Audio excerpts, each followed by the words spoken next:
All right, is everyone ready to get started? All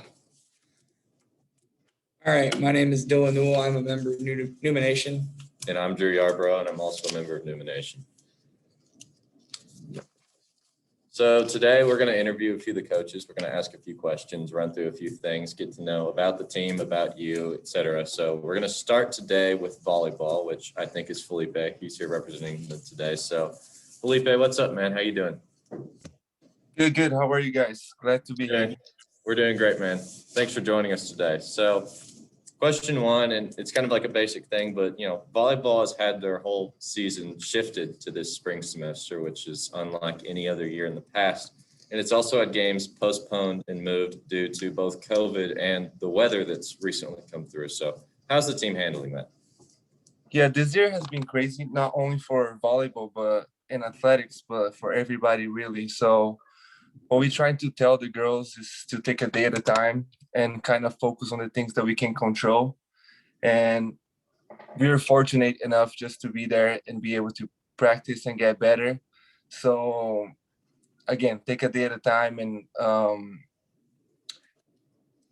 think of the future that's going to happen. Because as you said, weather can come, COVID postponements and stuff.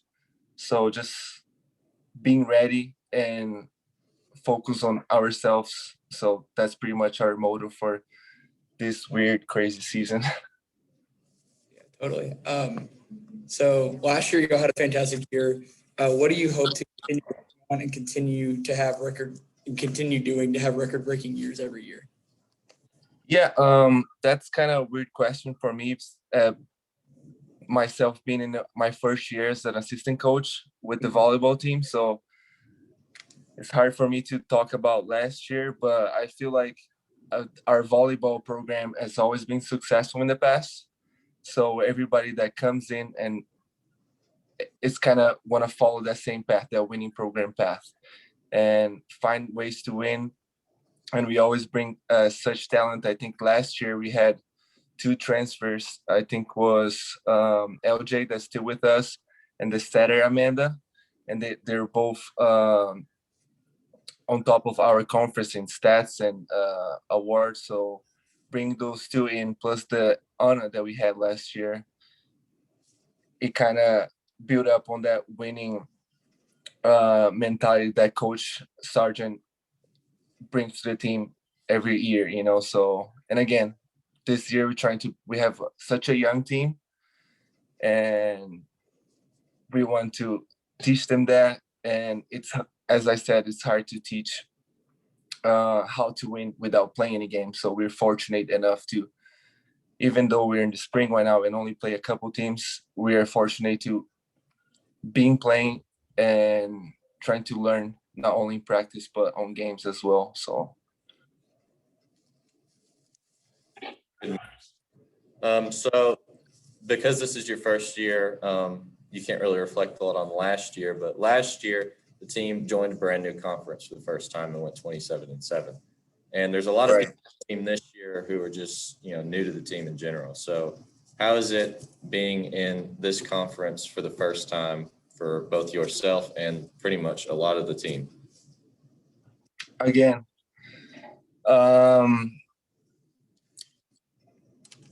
my motto as a coach is working on myself, on my team, and if I'm a teammate, I want to make my team better and only worried about what's on the other side of the net when we face them. So if we're in the Lone Star Conference or if you were in any other conference, we're going to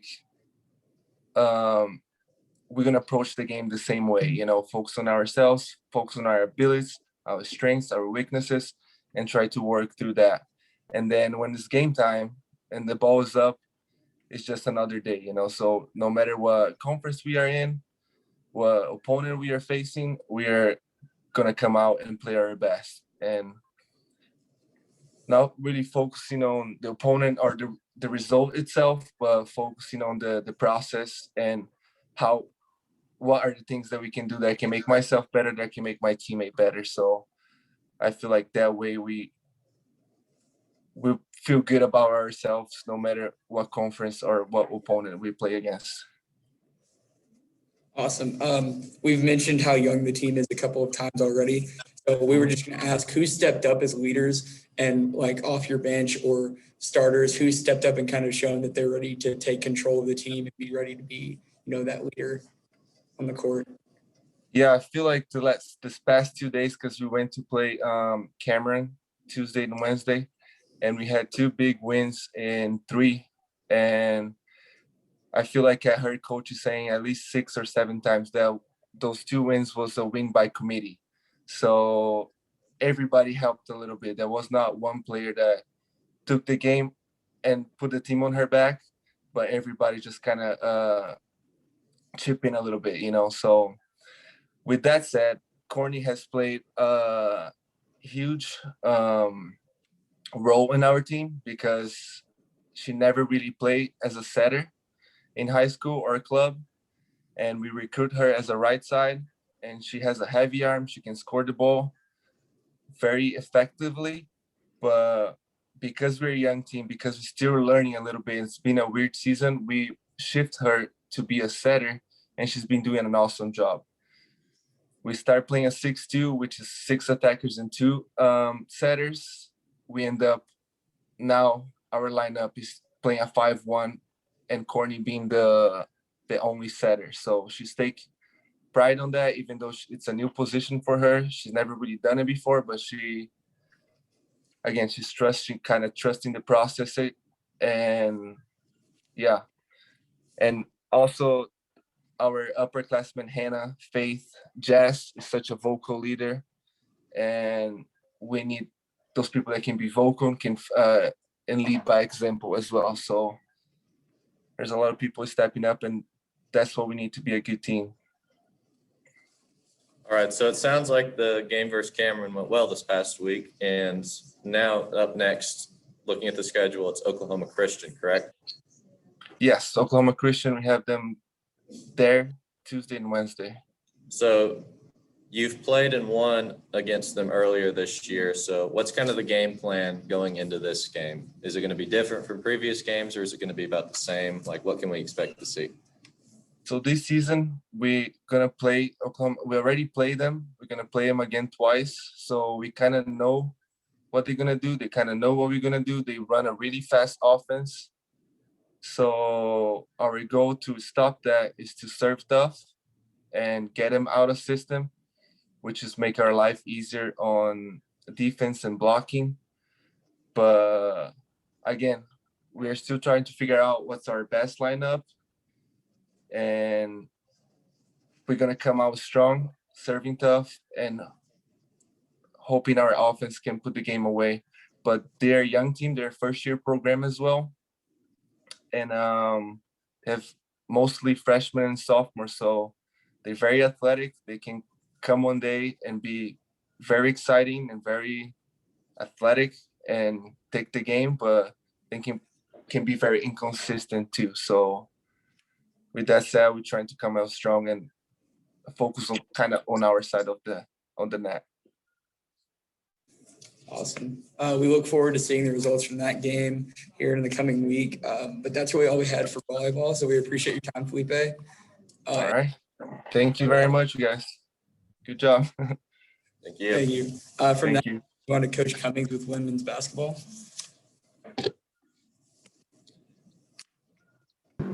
Hello. How are you doing this morning? I'm good. How are you guys? Good. Great. So kind of the same first question that we asked Felipe. How is your team handling the pressure and changes due to COVID-19 and that's affected everybody's sports and life in general? Well, definitely have to say it was quite the challenge, and everyone was, faced with these challenges of change and setbacks and everything. But we were especially affected pretty harshly, to the point to where obviously, we weren't able to continue on in our season. So, but I give our kids credit through it all. They remained hopeful and positive, and still, we were, didn't have to keep them engaged through it, and so they've been really, really resilient through it all. Obviously disappointing and frustrating, but not being able to have a complete season. But when we went into this, we knew that this was going to be a crazy year. They cut our season down from 26, 28 games to 22. And even going into that, we had a discussion of knowing that we would probably not even get to play all of those. And we were like hoping that maybe we could get to 14 games. But for us to have only been able to play 9 was definitely something that no one could foresee in that. So, but again, I give credit to my kids, and just because through it all, they've had to have a level of maturity that at that age, and I don't know, a lot of kids wouldn't be able to handle, and just not from it was the mental strain of being in quarantine so many times, and the frustrations of getting going and then having to stop, getting going, having to stop, and so, but I said they handled it well, though. I'm proud of them, and obviously disappointed in how it all turned out. All right. So obviously the season has been cut short and you haven't really got to play many games. 3 games in yeah. January. But through this short amount of time, have you seen the team mature / almost complete their game? Like, have you seen improvement through these 3 games over time? Is it too short of an amount of time? In the 9 games, we definitely got to see some progress in between. People had to step up. We had a lot of injuries as well. So we went from a 14-man roster to a 9 at the end, to basically to 7. So kids definitely had to step up, and freshmen from everyone, and they all did. So we saw growth in everyone's game from the beginning to the end. Like, we had Paige essentially being our only point guard, having to step up, and she carried that load, and it was, it was a lot of minutes that she had to play. And, as y'all know, playing point guard is one of the toughest positions on the floor. It is the toughest position, especially for me, under me, for the demands. But she saddled up, and she put the team on her back. Hannah, I mean, all of them. I can't even, people that wasn't projected to have to play a lot this year had to step up and had to play because of how the injuries came, played out and everything. So I'm definitely excited about the things that we, in a short period of time, that we got to see from them, and encouraged about what that's going to look like going forward into this postseason and next year. So kind of going into the time after this season and into next season, what are your plans on things to work on, as well as like what some of the girls need to like individually work on to get to next time we see the Lady Lions and being better than ever? So this week right here, we had to give them by NCAA law bylaws. When season ended last week, we had to give them mandatory 2 weeks off, and then we can start postseason play. So after next week, we'll start individual skill work, strength and conditioning, and everything like that. And going back to the beginning, that for us development is a huge part of what we do. I'm big on development from the on the court, off the court, and everything. And with the way our preseason worked out and all the time that we had to spend in quarantine, our preseason individuals strength and conditioning was all cut short. So it didn't look like it normally did. So our kids were already at a deficit and already behind once we started playing games due to that fact. So just the excitement of being able to actually get in the gym with them, and from an individual basis, and even some team stuff that, when we work in groups, to be able to work on. And our kids, a lot of, they have a lot of good things that, obviously, because they wouldn't be here if not. But, everyone knows that skill development is a huge part of the game, and getting your individuals better, which essentially makes the team better. So we're excited just to be able to get in there and tackle it from all aspects of it, from the basketball side, or from the strength and on the in the weight room, and the conditioning side of it. So All right. So for the final question today, according to sources, we think you're the best person to ask this question. So Oh, Lord. who has the best shoe game and who has the worst? Ah! Well, definitely, I'll have to say that's me. No, I love shoes, hands down. I might have a little problem, but I'm not gonna. We So got. you don't have to out one of them if you don't want to. I don't know. Like I said, I definitely say I'm on the top of the list of the shoe game. I pride myself in it though, so I don't know. That's a promise. Yeah. I'm just gonna keep it to me. That's all. Fair enough. Thank you for your time, Coach Cummings. Thank you guys for having me. No problem. We're going to move on to cross country with Coach Mason Rhodes. Hi guys. How you Y'all doing, hear me? Mason? Yeah. Good. All right. So again, kind of the first question is being a coach that was on the cross country team here at UAFS, tell us a little bit about the transition from going from athlete to coach. Yeah. So if you know my story, it was really kind of out of nowhere getting to be able to take this position. But honestly, my last couple of years of being a student athlete here, the cross country team had some real growing pains where there wasn't a lot of buy-in. So we were kind of at a low spot where our roster size was very small. We weren't getting all the opportunities to go out and compete and do the things other programs were. And really my transition, it was very smooth. So my last year we had 4 people on the roster, including me. So when I started my first year, August 1, I had 3 guys on my roster. I ran with all 3 of them. They were teammates. They were a little bit younger than me. So there was a relationship there, but there was a maturity difference where I'd been around. I was already kind of a captain to them. And when I got the chance to be their coach, it was a really good relationship. They knew I was here to help them kind of finish it off and try to hit goals that they weren't able to before. And those 3, most people on campus might know who they are. It was Will Phillips, Oliver Perez, Brooks Hedstrom. Those were just 3 awesome guys, really good UFAS students and just great Lions people to be around. So they took it and ran with what I wanted to do, didn't question a lot, and really just enjoyed the process.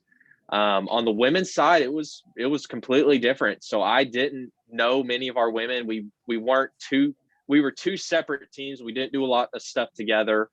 And so when I took over the women's program, they loved it. They were coming off of kind of a rough patch where they weren't getting the training they needed. So we took a big leap, and we had 8 great ladies. And we actually, my first season, we ended up running a school record from Candace Young. And our women had a couple really good finishes, beat a couple teams in this area that we didn't think we could. And kind of the rest is history, and we're moving on from there. Sounds good, Coach. So this past year, you've brought in a great freshman class with recruiting, and we'd like to know what you're looking forward to them over this next 4 years. Yeah. So if you look on paper about our team, on the men's side and women's, our top, well, on our women at conference, our top 5, I think we're all new kids. So everyone we brought in made an immediate impact. And that's pretty much the exact same on the men's side. We're a young team on both sides. So I think my men's roster, it's all freshmen and sophomores. Women's side, it's mostly freshmen and sophomores and a handful of older girls. So really, I think we've got everything in front of us is going to be better. This year was a good year where all our young people came in and kind of are getting to experience college, experiencing being a student athlete. But they're all hungry. They all want to run fast times. They can see the marks in front of them. They kind of see where we're going. And so I'm excited to have these kids for 3-4 years, to really have them move up on the ladder on running faster and hopefully placing better at meets. Awesome. So obviously everyone's seasons have been affected by COVID. How specifically did it affect y'all and y'all's ability to run this fall?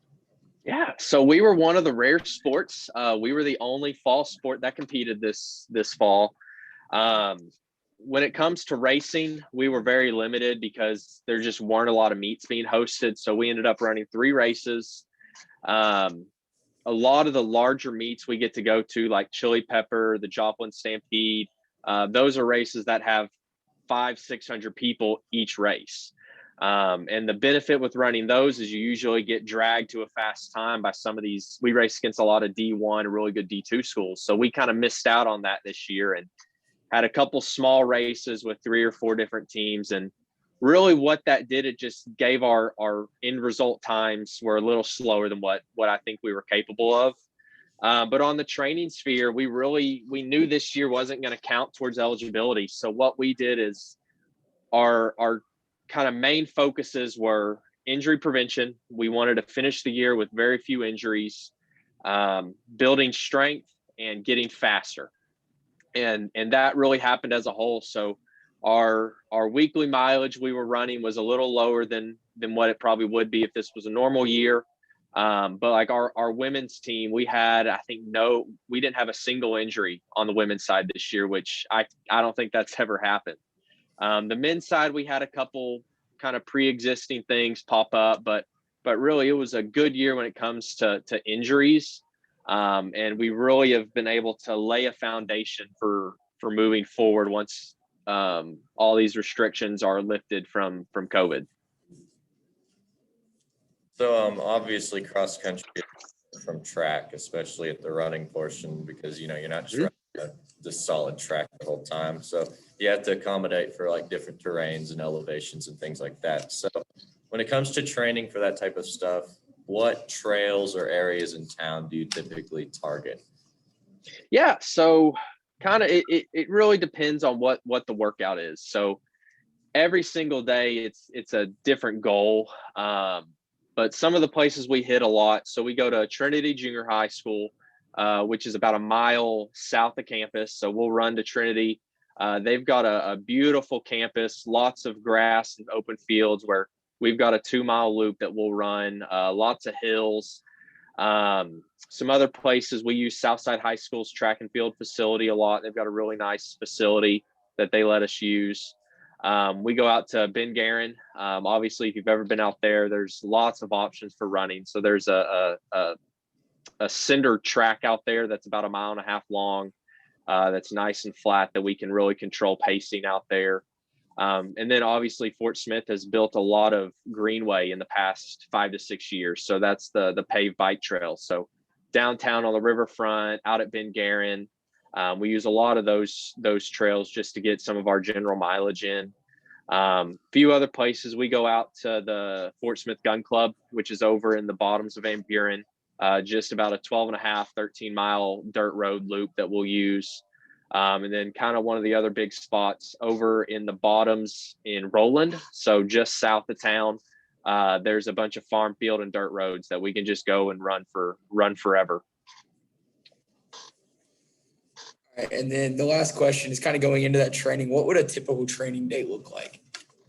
Yeah, so I kind of want to break this one up a little more because it's hard to say like one day, because every single day looks different. So kind of a typical week for us is how we track everything. So on our men's side, every week they're going to be running anywhere between 50 and 80 miles a week. The women are doing anywhere between 25 and 55 miles. Usually 2 days a week, we'll do some kind of high intensity work. So whether that's on the track, running hard repeats, running on a hill, going up and down, or just going out and pushing the pace, trying to run really fast. Other days, we take a couple designated easy days where we might look like we're walking, we're running so slow. And those days are really just, they're put in the schedule to let our bodies recover. We're kind of different from all other sports where we can't just go and hammer every single day and give 100%.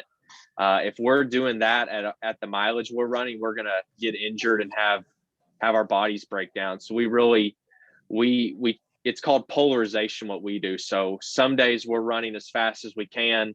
Other days we're running so slow that you could probably take a walk with us.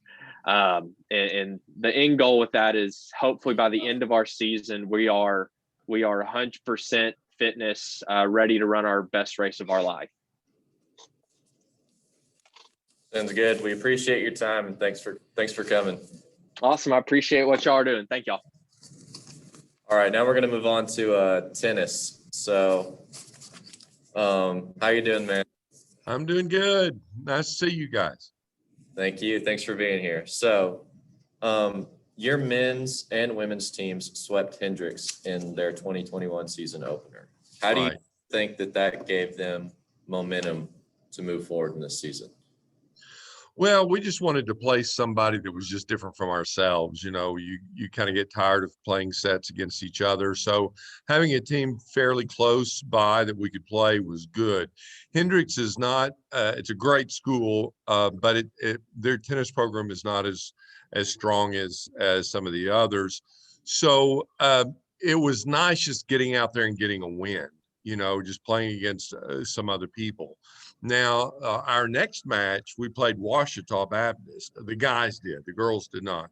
But our men played Ouachita Baptist, and they're one of the top D2 teams in the school. They were very, very tough, and we lost. We lost all the matches there, but that was actually the one that was most encouraging rather than the win against Hendricks. And the reason is this: even though we lost all the matches, our number 2 doubles only lost by 1 break, which was really good. 2 of our guys took sets off of them, and they lost in tiebreakers. So that was good.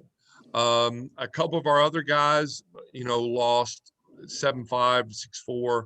So even though we lost all the matches, we lost them pretty closely. So that was actually, the loss was actually encouraging to me. Yesterday, we went over to the University of the Ozarks, and they have, they're like right between Hendricks and Ouachita. They have a medium team, and we swept them and played really, really well. And I was very encouraged by that outcome. Our first real test for the girls will be coming up this coming Wednesday when we play Christian Brothers in Little Rock. And that will be kind of their first test to see where they actually are. The Christian Brothers women's team is solid.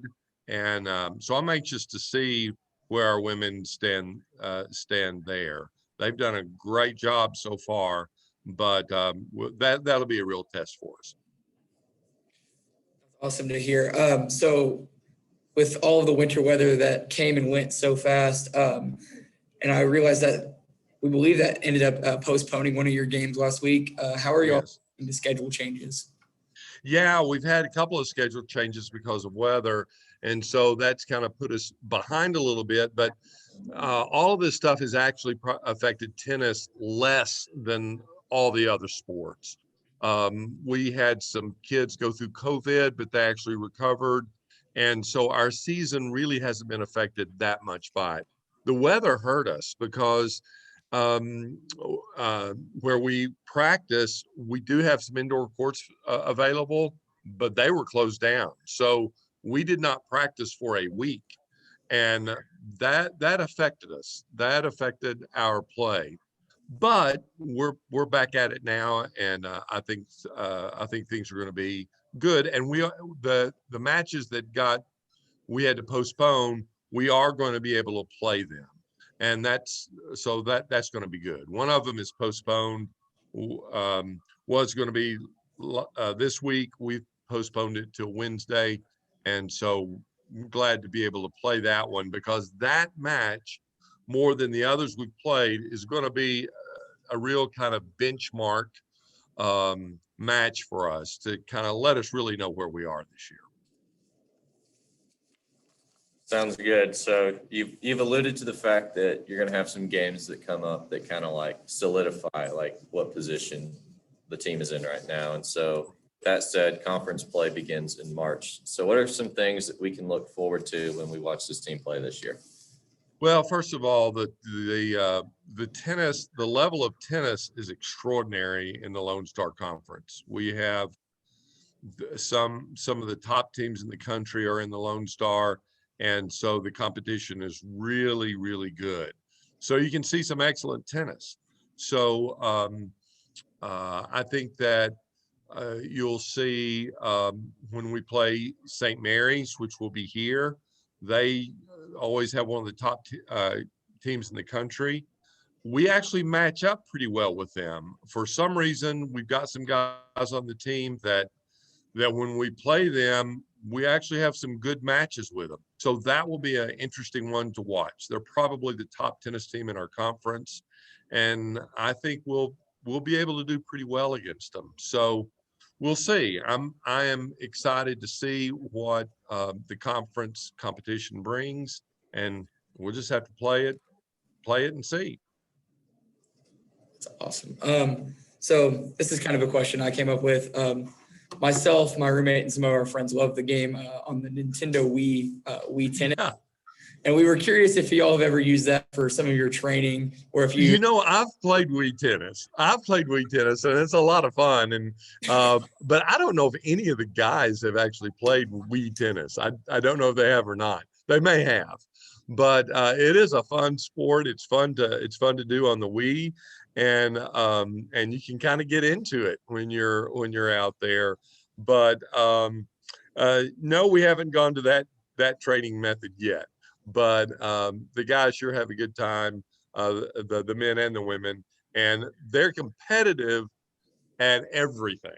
I mean, they are ultra competitive at everything. So if they do, one of the things I would be afraid of for them, if they were kind of unsupervised, is tennis players can smash rackets every now and then. I'm afraid that little Wii controller might get smashed on the ground one too many times. So if one of our tennis players wants to play with your equipment, my advice is don't let them, make them bring their own stuff. So I was gonna say, my roommate thinks he is the best Wii tennis player in the state. So if you could please send one of your guys to come beat him, that would be much. well, I promise you that all of our guys would strongly disagree with that assessment. They would. Okay. they would I need somebody to come beat him because I'm sick of hearing about it. I got you. We'll try to send them your way. All right. Thank you for your time, Coach Anderson. You're welcome. You're I got one welcome. more Take care. question for you. So I've had a source recently tell me that you have hit a bird while flying before, Who told you that? and I'd like to know which bird. Well, I'm a private pilot, and I was flying.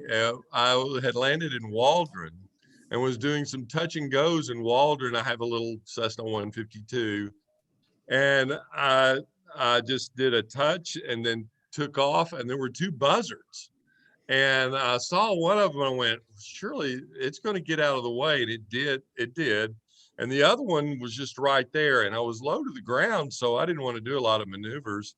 So I hit a buzzard and it hit the wing. So it did some damage to the wing. I mean, the plane flew fine and I was fine, but yeah, I'd like to know who your source is on that, because that's not widely known by a lot of people. And I've had pilots who have flown for years and years and years, and nothing like that has happened. But yeah, it did happen, and but everything came out fine. They had straightened out a little bit of a dent in a wing, but yeah, it was fine other than that. But you've got me curious about who your sources are. I'd like to know who those are. All right, we're gonna keep them anonymous for now, but Okay, sounds good. thank you for your time, Coach. You're welcome. Take care. See you guys. All right, we're gonna move on to men's basketball now. So how you doing, Coach?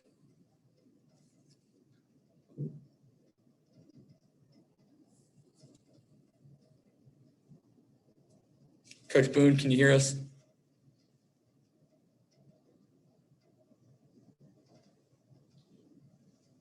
Lord.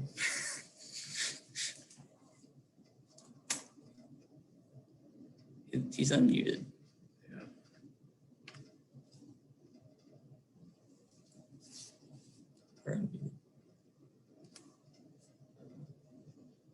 Coach Boone, are you there? I see Jim, you. can you hear us? Yeah, we can hear Curtis. I think he just has sound off. Let me put something in the chat. Oh, I think the audio. There he is. He's connected. Coach Boone, can you hear us? I can. There we go. All All right. we're good. We're Sorry. No, you're fine. All right, we're going to move on to the men's basketball section of our interview right now. So how are you doing this morning, Coach? I'm doing great. How about you guys? We're doing good. We're doing good. So this is kind of a question that we've asked pretty much everyone because it's affected everyone. But how has your team specifically handled the pressures and changes that have come with COVID-19 this season? Well, first of all, thank you guys for having me and all of us this morning. We appreciate it. And that's a great question. And obviously, it's one we've been asked quite a bit. It's been challenging. It's been very challenging. I think the fact that we have so many freshmen in our program, which seems a common denominator in our department, makes it even more so because two things that are extremely important to any program are consistency and routine. And this year has been anything but consistency and routine. We practiced 4 total days in the month of November.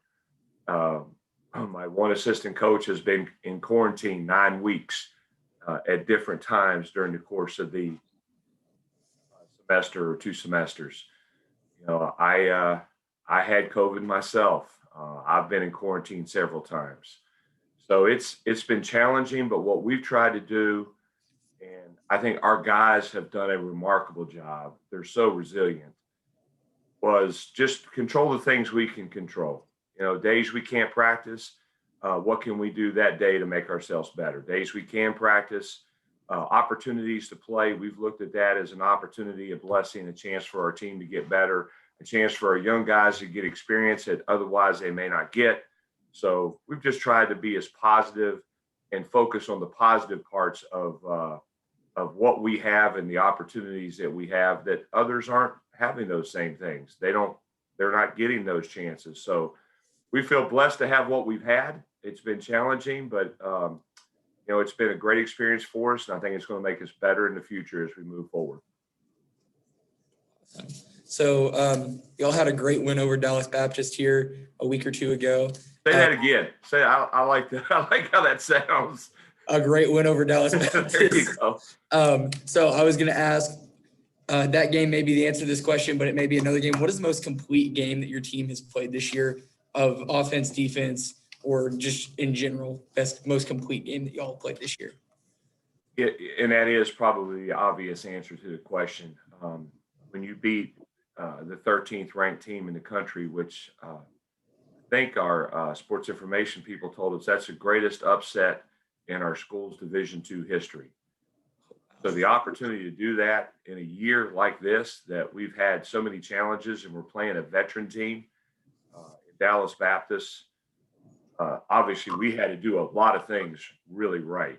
And I thought I thought our entire team played very well on both ends of the floor. We shot the ball well. We executed our offense well. We worked to get good shots. Defensively, probably one of our best defensive performances of the year. But I would also say, sometimes you play well in a loss. And we played Lubbock Christian, who's now a top 5 program in the country, just a couple of weeks ago in 2 back-to-back games. And both games with about 4 minutes or less to go, we either were down 2 or tied, and played very well defensively and very well offensively in both of those. So our young group of pups has really came a long way this year, and we put together some really good basketball, which makes me very excited for this weekend. All right, so moving on with that. So it sounds like y'all have a lot of momentum right now, especially after a win that big. And homecoming is this weekend. And, homecoming is a pretty big game. And so you play St. Edward's tonight and tomorrow, correct? Yes, we do. Tonight at 6 o'clock and tomorrow at 4. So what can we look forward to seeing this weekend during homecoming? Well, if it was based totally upon our practice from yesterday and the day before, I would expect our team to play exceptionally well. But that's the one thing, particularly with the young team, you're not sure exactly who's going to show up and how well we're going to play. And we are playing a very good team. You know, St. Ed's is a team that early in the season was a top 15 team in the country. They play mostly all seniors and grad transfers. I mean, their lineup is just covered with 4-year, 5-year, and in some cases 6-year guys. So, you know, it'll be our young guys playing against their men, so to speak. But with that being said, I thought our guys, their effort yesterday, their execution, where we're at right now in terms of our development, I'm really excited about the opportunity to play this weekend, and I think we're going to play really well, and I think it's going to be 2 great games to watch. So going into how young this team is, who has stepped up and kind of impacted this team in the most positive light, and who's kind of stepped up as leaders for y'all? Or has it been more of like how Felipe mentioned earlier, a win, like winning by committee, where everybody's got a little part to play? That's a great question. From a leadership standpoint, all year long, it's been our 2 seniors have really provided great leadership for our program. CJ Rollins, who is a senior, I just said is a senior for us. CJ is from just outside of Tuscaloosa, Alabama. And he's had a remarkable season on the court, as well as being a very prominent leader, both on and off the court. He's had, I don't even know off the top of my head, but he's had a number of double-doubles this year, which speaks to his effort and the intensity level he plays with and what he brings to our team. And Matthew Wilson, our other senior, who is from Farmington, just right up the road here in Arkansas. And Matthew has been probably our most consistent defensive player other than Evan Anderson, who I do want to mention in just a second. But Matthew's leadership has been phenomenal on what he's done to help bring our young guys along. We would not be where we are without him. And then Evan, I mentioned him, Evan Anderson, who's only a sophomore, but seems like he's a seasoned veteran because he's been here, played so many games already in our program. But Evan has been, without a question, our best defensive player. He has usually draws the matchup of guarding the other team's best player, regardless of who that player is. And again, this weekend, he'll have that same responsibility in guarding one of the best players that St. Ed's has. And obviously, that's a team effort, but it's spearheaded by your best guy being able to go out there and keep the ball in front, contest shots, and not allow that player to get easy looks. But then I would say, after naming those 3 guys, that our freshman group has been phenomenal. Peyton Brown, who was named most recently, was named the Offensive Player of the Week in our league. He's one of the top 3 scorers in the league as a freshman. If you go down the list, Justice Cooper, he hit the 2 free throws, and you talk about a little bit of pressure as a freshman. Justice hit the 2 free throws to seal the victory against Dallas Baptist here last week. But then our other guys, Dalton Gaiman, Terrell Kabbalah, Alex Brogdon, and Drew Miller have all contributed greatly to our program. So we're excited about our whole team. We're excited about the future. We're excited about the foundation that we've put together this year.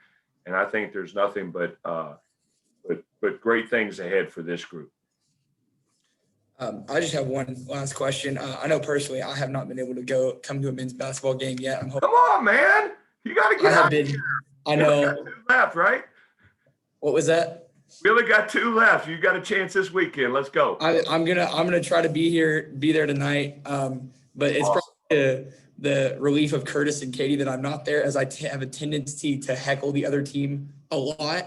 So I was just curious, how has the atmosphere changed in the Stub, and have you missed some of that heckling that goes on, or just the kind of the lack of ability for students to be all in the same spot, kind of making that noise together as opposed to being spread across the room? We've missed you guys. We've missed you a ton. Let me tell you that right now. But I will say this, our administration has done a phenomenal job with our games and the opportunity to play in a safe environment. We've had good crowds. They're not the same kind of crowds we would have in a typical non-COVID situation. And again, I think the group that we miss the most is our students and getting them over, and our band, who, as you know, is phenomenal. Our cheerleaders have been super. They've really supported us and been there cheering their hearts out and putting on a show for the fans that are there. And it's been loud because, our facility is pretty loud even when you don't have a lot of people in. And I'll say this, and we have played way too many. It's just because of the COVID situation and how the schedules worked out. But I think we've played something like 10 or 11 away games compared to like 5 home games. So it's we've been around the league. We've seen what everybody else has, and I don't know anybody that does a better job in their facility than what our people have done in ours. And I don't know another facility that we've played in that the crowd has been as good or as engaged with the cheerleaders and the whole 9 yards as what ours has been. So I've been really proud of our group. We just need to get back to normal and get our students out there, and it's going to be a lot of fun, guarantee it. Couldn't agree more. We want to thank all the coaches that came out today. We appreciate y'all taking your time to talk to us and answer some of our questions. So we wish all of your teams the best of luck in the remainders of y'all's seasons. And now we're going to get into announcing the winners of the lip sync battle that was hosted earlier this week. All right, so just a reminder before we get to that, the men's games are tonight and tomorrow at the Stub. Tip-off is at 6 p.m. tonight, and tomorrow it's at 4 p.m. So come enjoy these homecoming games. Come enjoy the game tonight. Come enjoy the game tomorrow. And if you come tomorrow, you get to see who is crowned as this year's homecoming king and queen. And those winners will be announced at the virtual tailgate at 2:30. So tune into that. Go to Numa Link. I'm pretty sure that's where you can find it. And be there at 2:30 to hear the winners' names called. So for the lip sync battle, coming in at 3rd place is Gamma Phi Beta. Coming in at 2nd place is Alpha Omicron Pi. You did butcher it, I'm proud. And finally, your 1st place winners for this year's lip sync battle, Campus Activities Board. Somebody's going to say this is rigged. Yeah, I'm just like, I got that message. Anyways, congratulations to all of our winners. We want to thank all of the organizations that have participated in this year's homecoming competitions. Thank you all for tuning in, and go Lions. Thank you again for having us. Thank you guys. Go Lions. Thank you, Felipe. See you later. Hey, Dylan and Drew, great job. Thank you, Thank you, Curtis.